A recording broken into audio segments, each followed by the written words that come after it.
과거 제국주의 일본이 여러 국가에 끔찍한 만행을 저질렀을 때 필리핀도 피해 국가 중 하나였습니다.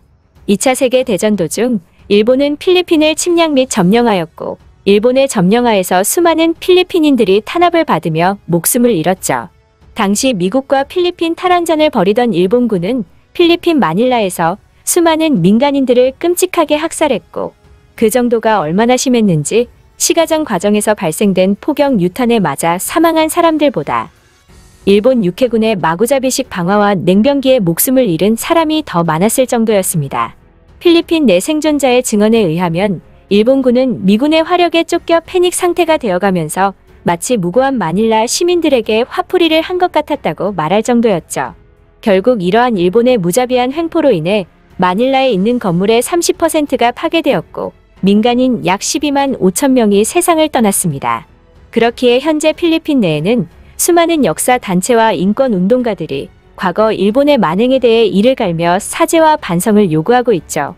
하지만 안타깝게도 선진국의 위치로 올라서고 국제사회에서 영향력을 발휘할 수 있는 국가로 자리매김한 한국과는 달리 필리핀은 아직 선진국들의 원조를 받아야 하는 개발도상국이기에 일본이 민감해하는 역사 문제에 대해 함부로 목소리를 내지 못하고 있습니다.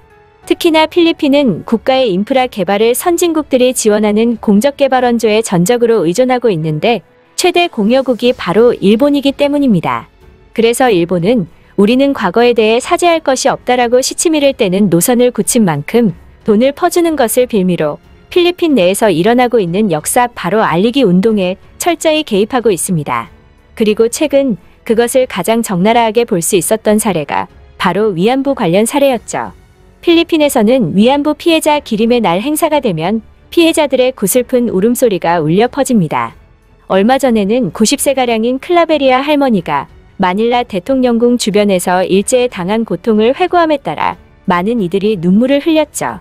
13살 때 자매와 함께 일본군 주둔지에 끌려가 피해를 입은 클라베리아 할머니는 밤이 오지 않기를 바랐다면서 우리가 거부하면 그들은 말을 때릴 때 쓰는 도구로 우리를 때리고 담뱃불로 지졌다라며 오늘날의 젊은이들은 그런 일을 절대 겪지 않기를 바란다라고 말했습니다.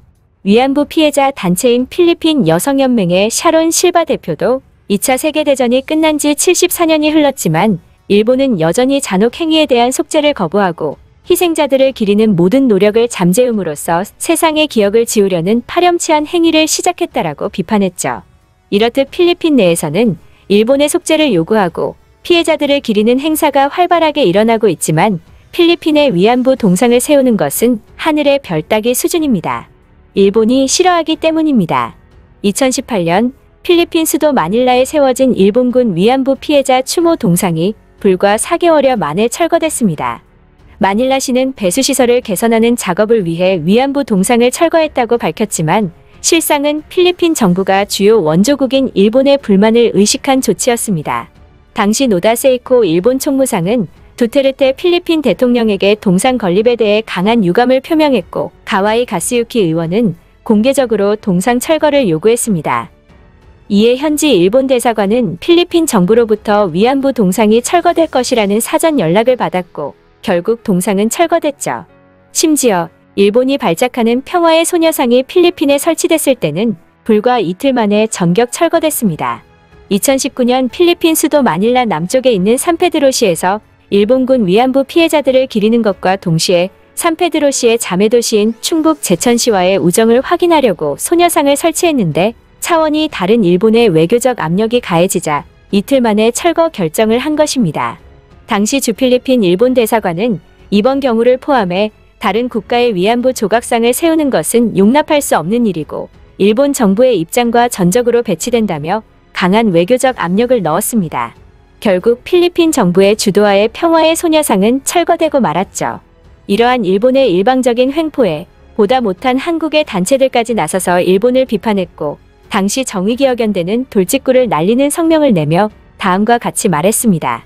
일본 정부는 일본군 전쟁범죄 가해 사실을 줄곧 부정하며 합당한 반성과 피해자들에 대한 사죄는커녕 재정 지원을 수단으로 피해국 정부들을 압박하고 있다. 소녀상을 철거하고 역사적 사실을 부정하면 부정할수록 파렴치한 전쟁 범죄국의 본질을 만천하에 입증하게 될 것이다. 또한 필리핀 내에서도 계속되는 철거를 더 이상 참지 못하고 정부를 비판하는 목소리가 활발해지기 시작했는데요. 특히 필리핀 위안부 피해자들은 한국은 되는데 우리는 왜 안 되냐고 말하며 눈물을 흘렸습니다. 필리핀 정부가 한국처럼 제대로 피해자들을 옹호하지 않고 있기에 필리핀 피해자들은 다른 나라 여성들이 받은 것과 같은 주목을 받지 못하고 있다는 것입니다. 필리핀 여성동맹 레칠다 엑스트레마두라 사무총장도 이에 동조하며 필리핀 대통령은 일본에 굽실거린다. 끝내 위안부 문제를 일본에 제기하지 않을 것이라고 비판했습니다. 더욱이 일각에서는 두테르테 대통령이 일본이 최대 교역국이자 최대 지원공여국이라는 이유로 역사의 피해자들을 도와주고 있지 않고 있다. 오히려 일본 정부가 필리핀의 인프라 개발 사업인 빌드를 대대적으로 지원하겠다고 하자 후쿠시마산 수산물에 대한 수입 금지 조치를 즉시 철회하여 국민들의 목숨까지 위협하고 있다라고 일갈하기도 했죠. 이 때문에 필리핀 내에서는 강한 국력을 바탕으로 일본의 역사 왜곡을 강력히 응징하고 대통령이 직접 나서 우리는 일본에 지지 않는다라고 당당히 말하는 한국을 부러워할 수밖에 없는 것입니다. 한국은 일본의 역사 왜곡에 응수하고 반성하지 않는 일본의 태도에 치욕을 주고 있습니다. 주한일본 대사관 앞에 직격으로 평화의 소녀상을 설치한 사이다 조치를 비롯 전국적으로 수십여 개 곳에 평화의 소녀상을 설치했고 지난해 6월에는 이른바 아베 사제상이 설치되기도 했습니다. 조형물의 이름은 영원한 속죄로 소녀상에 무릎 꿇는 남성은 아베 신조 전 총리의 모습을 하고 있었고 이에 일본은 국가 전체가 난리가 났었죠. 일본 주요 언론들은 대대적인 보도를 했고 당시 관방장관이었던 스가는 국제의례상 허용되지 않는다며 양국 관계에 심대한 악영향을 미칠 것이라고 강력하게 반발했지만 한국 정부는 정부와 무관한 민간 차원의 행사에 깊게 개입하지 않겠다라며 일본 정부의 속을 들끓어 놓았습니다.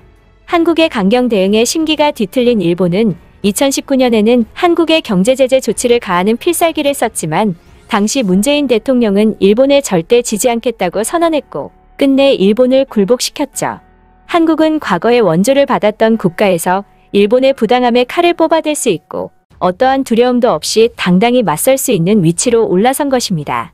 이러한 한국의 국력을 바탕으로 사이버 외교사절단 방크는 역사 왜곡을 일삼아온 일본을 아시아에서 고립시키기 위한 조직적 홍보에 나섰습니다. 박기태 방크 단장은 일본 역사 왜곡의 거대한 해일이 아시아는 물론 세계를 뒤덮기 전 우리가 나서서 평화 방파제를 구축하는 사업을 전개하기로 했다며 일본의 역사 왜곡에 대항해 일본을 아시아에서 따돌리는 맞불 작전을 펼칠 것이라고 밝혔습니다. 방크는 일본이 2차 세계대전 당시 저지른 미국 진주만 습격과 필리핀 포로 학살을 담은 동영상을 제작, 영문 웹사이트에 게재해 미국과 아시아 각국에 홍보했고 독도 강제병합 사실 등을 중점 부각, 아시아 태평양을 연결하는 과거사 포위망을 구축할 것이라고 했죠. 그리고 박기태 단장의 마지막 말은 진정으로 일본인들의 뼈를 때렸습니다. 우리가 진행하는 왕따 프로그램은 일본 국민이 아시아와 세계 앞에 당당하게 설 수 있도록 돕기 위해 추진하는 것이다. 끝까지 시청해주셔서 감사합니다.